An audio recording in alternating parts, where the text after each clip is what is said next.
আলহামদুলিল্লাহ। আল্লাহ পাক রব্বুল আলামিনের দরবারে লাখো কোটি শুকরিয়া যে মহান রব্বে কারীম আমাকে আপনাদেরকে দীর্ঘ সময় পর আবারও জুমার নামাজ পড়ানোর জন্য, জুমার নামাজ আদায় করার জন্য আপনাদের সামনে আল্লাহ তাআলা সুস্থ অবস্থায় নিয়ে এসেছেন। আপনাদেরকেও সুস্থ অবস্থায় আল্লাহ তাআলা জুমার নামাজ আদায় করার মতো সুযোগ আল্লাহ তাআলা তৈরি করে দিয়েছেন। সেই মালিক, যেই মালিক আমাকে আপনাকে সৃষ্টি করেছেন, ওই মালিক, যেই মালিক আমাকে আপনাকে সুস্থ রেখেছেন, বলেন আলহামদুলিল্লাহ। সমস্যার এই মালিকের দরবারে দিল থেকে শুকরিয়া দান, কালিমাতে শুকর আদায় করে নেই, বলে আলহামদুলিল্লাহ। সম্মানিত উপস্থিতি, আল্লাহ পাক রব্বুল আলামিনের মহাগ্রন্থ আল কোরআন থেকে একটি আয়াত আপনাদের মাঝে তেলাওয়াত করেছি। আল্লাহ তাআলা যদি তৌফিক দান করেন, এই আয়াতের উপরেই উস্তাদের মুখ থেকে যতটুকু তাকরীর শোনা, নিজে পড়ে যতটুকু অর্জন করেছি, পরিপূর্ণটা আমলের নিয়তে দেওয়া, আমলের নিয়তে করা, শোনানোর প্রয়াস, সুযোগ যেন আল্লাহ তাআলা দান করেন। সবাই বলেন আমিন। আল্লাহ রাসূলের লক্ষ লক্ষ হাদিস থেকে দুইটা হাদিস তেলাওয়াত করেছি। আল্লাহ যদি তৌফিক দেয়, আয়াত এবং হাদিসের উপরে দুটি কথা বলবো ইনশাআল্লাহ। সম্মানিত মুসল্লিয়ানে কেরাম, আল্লাহ পাক রব্বুল আলামিন পৃথিবীতে আমরা যতটুকু বুঝি দুইটি জিনিস আল্লাহ তাআলা তৈরি করেছেন, একটা ভালো আর একটা মন্দ, একটা হক, একটা বাতিল।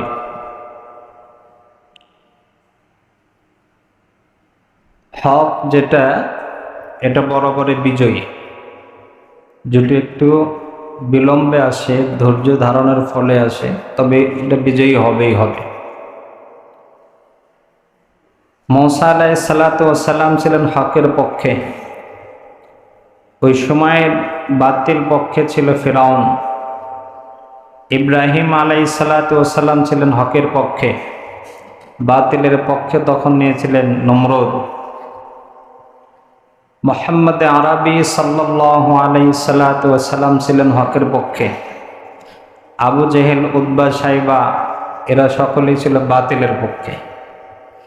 তার মানে হক এবং বাতিল, এই যে দুটা জিনিস, এটা কিয়ামত পর্যন্ত আল্লাহ তাআলা দুনিয়াতে রাখবেন।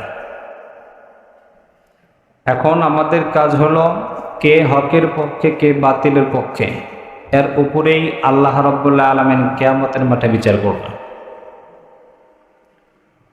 দুনিয়াতে যারা হকের পক্ষে এখন পর্যন্ত যারা থাকবে, আছে এবং ভবিষ্যতেও যারা থাকবে, এদেরকে আল্লাহ রাব্বুল আলামিন ইব্রাহিম আলাইহিস সালাতু ওয়াস সালাম, মূসা আলাইহিস সালাতু ওয়াস সালাম, হযরত মুহাম্মদ আরবি সাল্লাল্লাহু আলাইহি ওয়াস সাল্লাম, এদের উত্তরসূরি হিসেবে আল্লাহ তাআলা জান্নাত দিবেন। সুবহানাল্লাহ।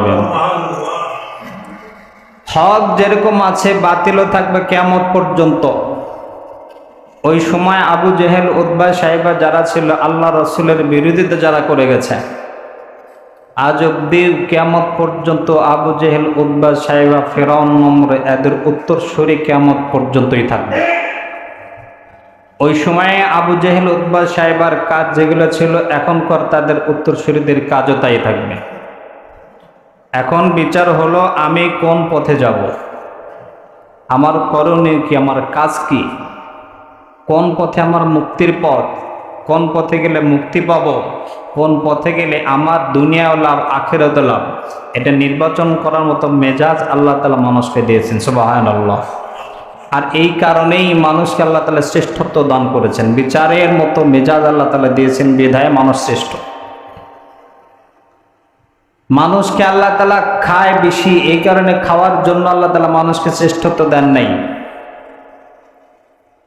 আল্লাহ রাব্বুল আলামিন দুনিয়ার জমিনে মানুষের চাইতে অনেক বেশি খাইতে পারে হাতি।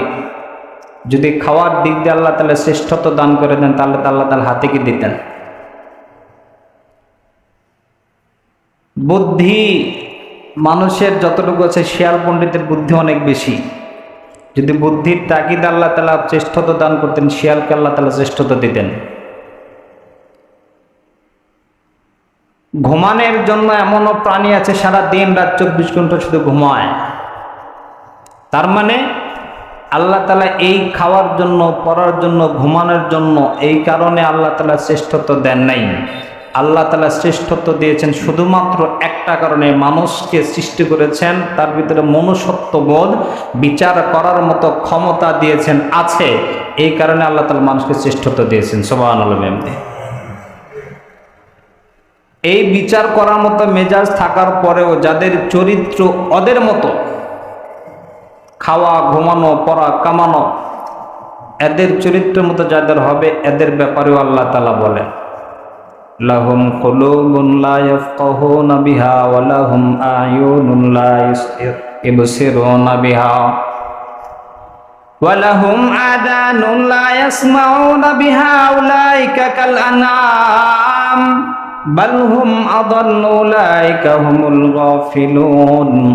আল্লাহ তাআলা বলেন, রে বান্দা, দুনিয়ার জমিনে আমি আল্লাহ তাআলা তোমাকে শ্রেষ্ঠত্ব দান করেছি, বিচার করার মতো মেজাজ দিয়েছি। এই কারণে এত কিছু হওয়ার পরেও যদি তুমি, তোমার চক্ষু দিয়েছি, চক্ষু দ্বারা তুমি বিচার করে ভালো জিনিস দেখতে পারো না। অন্তর দিয়েছি আমি আল্লাহ রাব্বুল আলামিন, অন্তর দিয়ে ভালো জিনিস কল্পনা করতে পারো না। অন্তর দিয়েছি, ভালো জিনিস কল্পনা করো না। চোখ দিয়েছি, ভালো জিনিস দেখো না। কানটা দিয়েছি আমি আল্লাহ তাআলা ভালো জিনিস শ্রবণ করার জন্য, তাও তুমি শ্রবণ করো না। তোমার মধ্যে আর চতুষ্পদ জন্তুর মধ্যে কোনো প্রকার পার্থক্য নাই, বরং আল্লাহ বলেন বালহুম আদল, বরং চতুষ্পদ জন্তুর চাইতে তুমি মানুষ নিকৃষ্ট হওয়ার পরেও নিকৃষ্ট। নাউযুবিল্লাহ। এরপরে আল্লাহ তাআলা বলেন এদের মতো না, এর চাইতেও খারাপ। আল্লাহ তাআলা নিজেই শ্রেষ্ঠত্ব দিলেন, আবার এই মানুষদেরকে আল্লাহ তাআলা সবচাইতে নিকৃষ্ট বলে ঘোষণা করলেন। কারণ একটাই মাত্র কারণ, যে থিওরি, যে সংবিধান আল্লাহ রাব্বুল আলামিন মানুষকে দিয়েছেন, এই সংবিধান থেকে মানুষ দূরে। আমার মুক্তির রাস্তা কোথায়? আল্লাহ রাব্বুল আলামিন বলেন, মা আতাকুমুর রাসূলু ফাখুযুহু ওয়া মা নাহাকুম আনহু ফান্তাহু। বান্দা, তুমি মুক্তির রাস্তা খোঁজো, অন্য কোন জায়গায় মুক্তির রাস্তা তুমি খুঁজে পাবা না।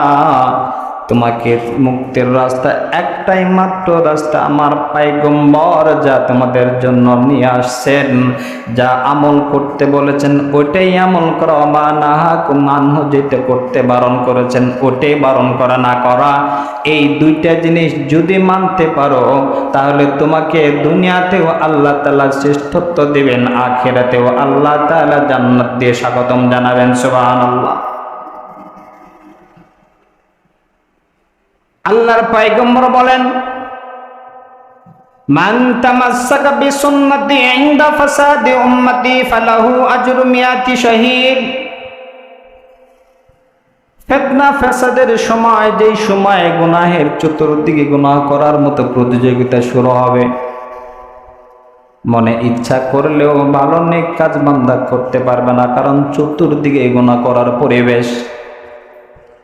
জেনা ব্যভিচার এলাকা যখন ছেয়ে যাবে, মিথ্যা ঘুষ সুদে যখন ছড়াছড়ি লেগে যাবে, গুনাহের কাজগুলোকে মানুষ গুনাহ মনে করবে না, ওই সময় যদি কোনো বান্দা আমি রাসূলুল্লাহ একটা সুন্নত আঁকড়ে ধরতে পারে, তামাসসাকা তামাসসাকু অর্থ হলো দাঁত দিয়ে কামড়ে ধরা, একটা সুন্নত যদি পরিপূর্ণ ধারাবাহিকভাবে জিন্দা করে আমল করতে থাকে, ওই বান্দার আমল নামায় আল্লাহ তাআলা 100টা গলা কাটা শহীদের সওয়াব দান করবেন। সুবহানাল্লাহ। হযরত ওমর ফারুক রাদিয়াল্লাহু তাআলা, হযরত জাবের ইবনে আব্দুল্লাহ রাদিয়াল্লাহু তাআলা বলেন, ওনার থেকে হাদিসটা রওয়ায়াত।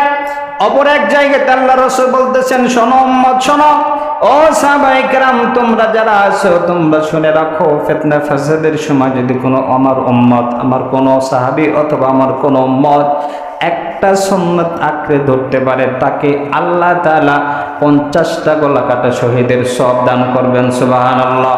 হযরত ওমর রাদিয়াল্লাহু তাআলা বলেন, ইয়া রাসূলুল্লাহ, ইয়া হাবিবাল্লাহ, যেই 50 জন শাহাদাত বরণ করবে, যাদের সওয়াব আল্লাহ তাআলা একটা সুন্নত আমল করার কারণে বান্দাকে দেবেন ওই শহীদ কার আমাদের মধ্যে থেকে হবে, নাকি ওই সময়ে জামানা যারা ফিতনা ফাসাদের সময় তারা শহীদ হলো হবে? আল্লাহর রাসূল বলেন ওমর, না না, ওই সুন্নতটা শহীদ হবে আমার সাহাবায়ে কেরামের ভিতরে 50 জন শাহাদাত বরণ করলে যেই সওয়াব, এই সওয়াবটা একটা সুন্নত আমল করলেই বান্দাকে দিয়ে দিবেন। সুবহানাল্লাহ। এটা মুক্তির রাস্তা। আমি আপনি এখন যে অবস্থায় আছি, আমাদের সমাজ ব্যবস্থা এখন এমন, আমি 5 ওয়াক্ত নামাজ পড়ি, আমার নামাজের ভিতরে সুন্নত কতগুলো আমার জানা নাই। সুন্নত তরিকায় কিভাবে নামাজ পড়তে হয় জানা নাই, জানার ইচ্ছাটা কখনো পোষণ করি না, কখনো কাউকে জিজ্ঞাসা করি না। অথচ আমাদের মেজাজ এমন, যদি বলি জান্নাতে কে যাবেন, মনে হয় আমাদের জন্য আল্লাহ তাআলা জান্নাত বানায় রাখছে। আল্লাহর সাথে কন্ট্যাক্ট করে আসে, চুক্তি করে আসে, মরলে আল্লাহ জান্নাত দেবে। আল্লাহর পয়গম্বর বলেন, দুনিয়ার জমিনে যারা নেক আমলের সাথে সুন্নতের সাথে লেগে থাকবে, মানুষ মৃত্যুর পর বান্দাকে 3টা প্রশ্ন আল্লাহ রাব্বুল আলামিন করবেন। 1 নম্বর প্রশ্ন হবে, মার রব্বুকা, দুনিয়ার জমিনে যতদিন তুমি ছিলা, এখন তুমি বলো তোমার রব কে? বান্দা যদি দুনিয়ার জমিনে মালিকের হুকুম বিধানগুলো মেনে চলে, মালিকের সাথে সুসম্পর্ক করে দুনিয়ার থেকে বিদায় নেয়, তাহলে ওই বান্দা বলতে পারবে রব্বি আল্লাহ, আমার আপনার রব হলো আল্লাহ। আমার আপনার রব কে? জোরে বলেন। খালেক কে? আল্লাহ। দুনিয়াতে যদি আল্লাহর সাথে সম্পর্ক না হয়, আল্লাহর বিধানের সাথে আমার সম্পর্ক নাই, ক্রোশ ক্রোল হাজার হাজার মাইল দূরে আল্লাহ তাআলার সাথে আমার সম্পর্ক, আমার প্রত্যেকটা কাজ শিরিকের সাথে জর্জরিত, তাহলে আল্লাহর সাথে সম্পর্ক করা সম্ভব হবে না। ওই দিনও বলতে পারবো না হা হা লা আদরি, জানি না আমার রবকে। 2 নাম্বার প্রশ্ন করবে, ওমা দিন, তোমার ধর্ম কি, দিন কি? বান্দা যদি দুনিয়ার জমিনে ইসলামের উপরে চলতে পারে, রাসূলুল্লাহর তরিকা অনুযায়ী, আল্লাহ দেওয়ার বিধান অনুযায়ী নিজের জীবনটা পরিচালনা করতে পারে, বলতে থাকবে দিন আল ইসলাম, ইসলাম হলো আমার ধর্ম। যদি ইসলামের সাথে তার চলাফেরার কোনো সম্পর্ক না থাকে, দুনিয়ার লোভে যা মনে চায় করে যায়, শিরিক মুশরিকদের সাথে সম্পর্ক গভীর হয়, তাহলে এদের সম্পর্কে এরা কোনোদিন ওই সময় বলতে পারবে না দিন আল ইসলাম, আমার ধর্ম ইসলাম, বলতে পারবে না। কেন? ইসলামের সাথে আমার কোনো সম্পর্কই তো নাই। আমার সম্পর্ক যদি ইসলামের সাথে হয়, ওই দিন বলতে পারবো যার সাথে যার মোহাব্বত, তার সাথে তার কিয়ামত। মান আহাব্বা শাইআ ফাআকসারাহু যিকরা, আল্লাহ রাসূল বলেন, দুনিয়ার জমিনে যার সাথে সম্পর্ক বেশি হয়, যদি কোনো ব্যক্তি কাউকে ভালোবাসে, তার নামটা বারবার স্মরণ করে। কোনো বান্দার সম্পর্কে আল্লাহর সাথে উঠতে বসতে চলতে ফিরতে সব সময় আল্লাহ তাআলার নাম তার জবানে। ঘুমাইতে যাবে, দোয়া পড়ে ঘুমাইতেছে, আল্লাহুম্মা বিসমিকা আমুতু ওয়া আহইয়া। ঘুম থেকে উঠছে, আলহামদুলিল্লাহিল্লাযী আহইয়ানা বা'দামা আমাতানা ওয়া ইলাইহিন নুশুর, সুবহানাল্লাহ ওয়ালহামদুলিল্লাহ, লা ইলাহা ইল্লাল্লাহ, লা হাওলা ওয়ালা কুওয়াতা ইল্লা বিল্লাহ। আল্লাহর বান্দা উঠতে বসতে চলতে ফিরতে মুয়াজ্জিন আযান দিয়েছে, ফজরে আসসালাতু খায়রুম মিনান নাওম। বান্দা ইসলামের সাথে সম্পর্ক, আল্লাহর সাথে সম্পর্ক, ওই বান্দা মসজিদে এসে আল্লাহ তাআলার তাকবীর বলে নামাজে দাঁড়িয়ে যাবে, আল্লাহর সাথে সম্পর্ক করবে। 24টা ঘন্টা আল্লাহর সাথে তার সম্পর্ক, ইসলামের সাথে সম্পর্ক। উঠতে বসতে এমনও বান্দা আছে যারা দিনে মোটে কালে আল্লাহ তাআলার নাম নেওয়ার সুযোগ তাদের হয় না, যার সাথে সম্পর্ক যেমন হবে, কিয়ামতের মাঠে তার সাথে আল্লাহ তাআলা হাসর নাসর করবেন। আমার যদি টাকার সাথে সম্পর্ক হয়, টাকার কথা জবানে আসবে। মর্মুষ অবস্থায় মাওয়াইজে অলিপুরে একটা ঘটনা বর্ণনা করেছেন আশরাফ আলী থানভী রাহমাতুল্লাহি আলাইহি থেকে। তিনি বলেন, আল্লাহর এক বান্দার মুমূর্ষ অবস্থা, আশেপাশে যারা আছে সকলে কালিমার তালকিন দিচ্ছে, কালিমা পড়েন, লা ইলাহা ইল্লাল্লাহ মুহাম্মাদুর রাসূলুল্লাহ বারবার উচ্চারণ করছে, কিন্তু আল্লাহর বান্দার জবান থেকে কালিমা বের হয় না। জিজ্ঞাসা করতেছে কালিমা পড়েন, বলতেছে কিভাবে পড়বো, এই কালিমা তো আমার জবান থেকে বের হচ্ছে না, কালিমার সাথে পরিচয়ই নাই, জবান থেকে বের হবে কিভাবে? আমার বন্ধুগণ, শুধু একটা বিষয় শুধু বারবার সতর্ক করা, এই দুনিয়ার জিন্দেগি 60 বছর 70 বছর পার হয়ে যাবে, আমার যেমন পার হয় একজন কোটিপতির 24 ঘন্টায় দিন, একজন ফকির মিসকিনের 24 ঘন্টায় দিন, আলাদা কোনো ব্যবস্থা কারোর জন্য নাই। কিন্তু মরণের পরে একজন ফকির যদি দিনের রাস্তায় থেকে ইসলামের সাথে থাকে, তার জীবন ব্যবস্থা আলাদা। যদি আপনার সম্পর্ক রাসূলুল্লাহর ধর্মের সাথে ইসলামের সাথে হয়, তাহলে আমার পরিচয় ওইভাবে আল্লাহ তাআলা করবেন। দুনিয়ার 4 পয়সার ক্ষমতা, কয়েকটা টাকার জন্য যার যা মন চাই করে যাচ্ছে, আদৌকে কখনো কল্পনা করেছে যার মহাব্বতে আমি আল্লাহ রসুলের সুন্নতকে নিয়ে অপমান করছি, গালমন্দ করছি, ওই বান্দার কি অবস্থা হবে? আমি মরে গেলে আমার অবস্থাটা কোন জায়গায় দাঁড়াবে? 2 নাম্বার প্রশ্ন ফেরেশতা করবে, আমা আদিনুকা, তোমার দিন কি, তোমার ধর্ম কি? আমি যদি দুনিয়ার জমিনে ইসলাম পরিপূর্ণভাবে নিজের জীবন ব্যবস্থা কায়েম করতে পারি, ব্যক্তি জীবন, পারিবারিক জীবন, সামাজিক জীবন, রাষ্ট্রীয় জীবনে নিজে যদি ইসলামের উপর অটল থাকে, তাহলে অটোমেটিক মুক্তি জবান থেকে আল্লাহ তাআলা বের করে দিবেন সহজেই, দিন আল ইসলাম, আমার ধর্ম হলো ইসলাম। আর যদি ইসলামের সাথে সম্পর্ক না থাকে, তাহলে পশ্চিমকালেও বলতে পারবো না আমার ধর্ম ইসলাম। কি বলবো? হা হা লা আদরি, জানি না আমার ধর্ম কি।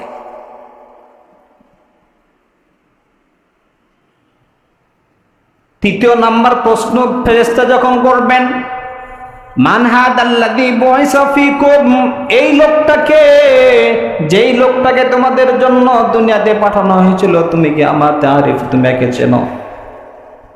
যদি দুনিয়ার জমিন আমার সম্পর্কে রাসূলুল্লাহর সাথে হয়, রাসূলুল্লাহর সুন্নতের সাথে থাকে, আমার সম্পর্ক যদি রাসূলুল্লাহর তরিকার সাথে ভালো থাকে, তাহলে আমি অটোমেটিক আল্লাহ রাসূলকে দেখলেই বলতে পারবো হাযা রাসূলুল্লাহ, সুবহানাল্লাহ, এটা বলতে পারো। আর যদি আমার সম্পর্ক রাসূলুল্লাহর সুন্নত থেকে অনেক দূরে, ঘুমানোর জন্য, খাওয়ার জন্য সুন্নত আছে মানে না, ঘুমাইতে যাব সুন্নত আছে জানা নাই মানে না, কথা বলার আদব আছে সুন্নত আছে জানি না, আল্লাহ রাসূলের যে জীবন ব্যবস্থা আছে জানি না, জানার চেষ্টাও আমি করি না, তাহলে রাসূলুল্লাহর সাথে আমার সম্পর্ক হবে না। কেন? মান আহাব্বা সুন্নতি ফাকাদ আহাব্বানি ওয়া মান আহাব্বানি কানা মাই ফিল জান্নাহ। আল্লাহর রাসূল বলেন, দুনিয়ার জমিনে সাহাবারা, তোমরা তো আমাকে দেখেছো, এমন একটা জামানা আসবে যারা আমাকে দেখে নাই, এরা আমার সম্মান কি, ভালোবাসা কিভাবে পাবে? আল্লাহ রাসূল বলেন, যদি কোনো বান্দা আমার সুন্নতকে ভালোবাসলো, সে যেন আমি রাসূলুল্লাহকে ভালোবাসলো। আমি রাসূলুল্লাহকে যদি কোনো বান্দা ভালোবাসে, কিয়ামতের ময়দানে, কিয়ামতের মাঠে আমার সাথে বান্দার সাথে জান্নাতটা পাশাপাশি হবে। সুবহানাল্লাহ। রাসূলুল্লাহ পাবো আমরা, রাসূলুল্লাহ আসবে আর কথা কয় না, আমার আপনার নবী আর আসবে, পাওয়া যাবে? সিদ্দিক আকবর আসবে, পাওয়া যাবে না?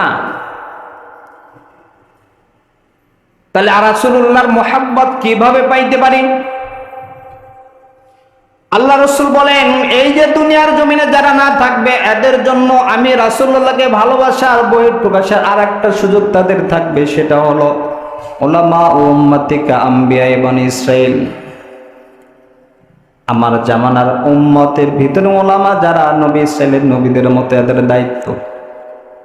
ইন্নাল উলামা ওয়ারাসাতুল আম্বিয়া ওয়া ইন্নাল আম্বিয়া লাম ইওয়ারিসু দীনারাম ওয়ালা দিরহামা। আল্লাহ রাসূল বলেন, আমি রাসূলুল্লাহর যেন সংস্পর্শ তোমরা পাচ্ছ সাহাবায়ে কেরাম, কিয়ামতের আগে আমি যখন দুনিয়াতে থাকবো না, এই ফজিলতটা ওই সময়ের আলেম ওলামা যারা এরা আমার উত্তরসূরিয়াদের সাথে সম্পর্ক যাদের ভালো হবে, এদের মহাব্বতটা যদি আলেমের সাথে ভালো হয়, সেজন্য আমি রাসূলুল্লাহর সাথে সম্পর্ক ভালো হবে। সুবহানাল্লাহ। এদের সম্পর্ক যদি আদাওয়াতি দুশ্মনী হয়, তাহলে আমি রাসূলুল্লাহর সাথে আদাওয়াতি দুশ্মনী হবে। ওই সময়ের কথা বলেছিলাম, দুনিয়ার জমিনে ভালো একটা জিনিস, মন্দ এক জিনিস। ভালো মন্দ বরাবরই একটা আরেকটার বিরোধী। আমার বিচার হবে আমি ভালোর সাথে থাকবো নাকি খারাপের সাথে থাকবো, এটা বিচারের মতো ক্ষমতা আল্লাহ তাআলা আমাকে দিয়েছেন। রাসূলুল্লাহ পাই নাই, রাসূলুল্লাহর ওয়ারিসদেরকে পেয়েছি, এদের সাথে সম্পর্ক ভালো রাখেন, আল্লাহ তাআলা আপনার সাথে সম্পর্ক ভালো রাখবেন। এদের সাথে ইচ্ছায় অনিচ্ছায় ক্ষমতায় যদি বাজে ব্যবহার করেন, আদাওয়াতে দুশ্মনী হয়, তাহলে আপনি মৃত্যুর আগে কালিমা নসিব হবে, এটা কেউ গ্যারান্টি দিয়ে বলতে পারবেন। কয়েকটা কাজ আল্লাহ তাআলা করবেন, ওই বান্দাকে 5টা শাস্তি আল্লাহ তাআলা দেবেন। হকের সাথে যারা আছে, এদের সাথে যাদের আদাওয়াতি দুশ্মনী, কয়েকটা শাস্তি নির্ধারণ, তার সবচাইতে জঘন্যতম শাস্তি দুনিয়াতে 3টা। এর ভিতর একটা হলো সর্বশেষ, যেটা দুনিয়ায় থাকা অবস্থায় কালিমা ছাড়া সে মারা যাবে। আল্লাহ তাআলা আমাদেরকে বুঝ দান করে, জোরে বলেন আমিন। তো মুক্তির পথ আল্লাহ এবং আল্লাহ রাসূলের তরিকা। কিয়ামতের মাঠে 3টা প্রশ্ন। প্রথম প্রশ্ন, মার রব্বুকা, তোমার রবকে? আমার আপনার রবকে? জোরে বলেন, একটা জোরে বলেন আল্লাহ, আবার বলেন আল্লাহু আকবার।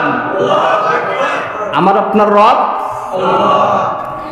2 নম্বর প্রশ্ন, আমা দীনুকা, তোমার দিন কি, ধর্ম কি? আমার আপনার ধর্ম কি? ইসলাম। এখানে যারা বাংলায় বলে, ওই সময় সকলে অটো আরবি হয়ে যাবে। জান্নাতের ভাষা আরবি, কবরের সওয়াল জবাব আরবিতে, আমার আপনার জবাব আল্লাহ তাআলা অটো আরবি বানায় দিবেন। সুবহানাল্লাহ। 3 নম্বর প্রশ্ন, আমান হাযাল্লাযী বুইসা ফীকুম, আমান হাযার রাজুলুল্লাযী বুইসা ফীকুম, এই লোকটাকে যে তোমাদের মাঝে আমি পাঠিয়েছিলাম, আল্লাহ তাআলা পাঠিয়েছে, কে এটা? যদি সম্পর্ক ভালো থাকে, আমার আপনার রাসূলের নাম কি? যেটা বলেন মুহাম্মদ আরবি সাল্লাল্লাহু আলাইহি ওয়াসাল্লাম। আমার আপনার নবীর নাম কি? মুহাম্মদ মুস্তাফা সাল্লাল্লাহু আলাইহি সাল্লাতু ওয়াসাল্লাম। এই 3টা প্রশ্নের জবাব সহজ হবে কাদের জন্য?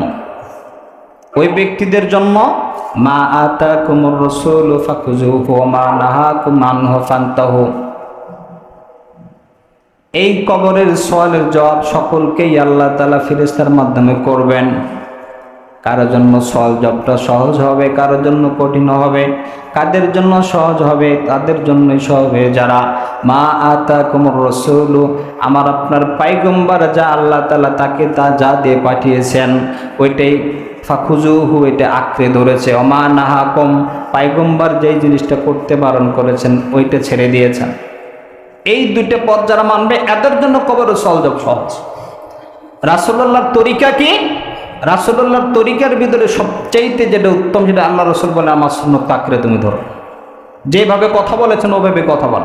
খাওয়ার যে সুন্নত, ঘরে ঢোকার সুন্নত, ঘর থেকে বের হওয়ার সুন্নত, দিনে রাতে ঘুমানোর 24 ঘন্টায় যে সুন্নতগুলো, সেই সুন্নতগুলো আঁকড়ে ধরা। আর 5 ওয়াক্ত নামাজ জামাতের সাথে পড়া। আল্লাহ তাআলা আমাদেরকে তৌফিক দান করে, বলেন আমিন। 5 ওয়াক্ত নামাজ পড়ার তৌফিক দান করেন, বলেন আমিন। এবং যারা আলেম ওলামা যারা আছে, আল্লাহ রাসূলের ওয়ারিস যারা, এদের টাকা পয়সার ওয়ারিসেরা না, ওয়ারিসের ঘোষণা দিয়েছেন আল্লাহ রাসূল নিজে। রাসূলুল্লাহকে তো আমরা পাবো না। কোনো ব্যক্তি যদি এই জামানার আলেম ওলামাদের সাথে ভালো সম্পর্ক রাখে, মহাব্বত রাখে, ওই ব্যক্তি যেন পয়গম্বরের সাথে মহাব্বত রেখেছেন। সুবহানাল্লাহ। আলেম ওলামা, জামানার আলেম ওলামাদের সাথে যাদের দুশ্মনী, যাদের দুশ্মনী ইচ্ছাই হোক অনিচ্ছায়, ক্ষমতাই হোক টাকার বলেই হোক, দুশ্মনী করছেন, তাহলে এদের কি অবস্থা হবে? ওই সময় আবু জেহেল উতবা সাহেবের উত্তরসূরি কিয়ামত পর্যন্ত থাকবে। আবু জেহেল উতবা সাহেব যে রাস্তায় গেছে, আপনাকে আল্লাহ তাআলা ওই রাস্তায় দেবেন। নাউযুবিল্লাহ মিন যালিক। বিচার করার মতো ক্ষমতা আল্লাহ তাআলা আমাদেরকে দিয়েছেন। এজন্য ওই অনুযায়ী, বিবেক অনুযায়ী চলার আমাদেরকে তৌফিক দান করেন, বলেন আমিন।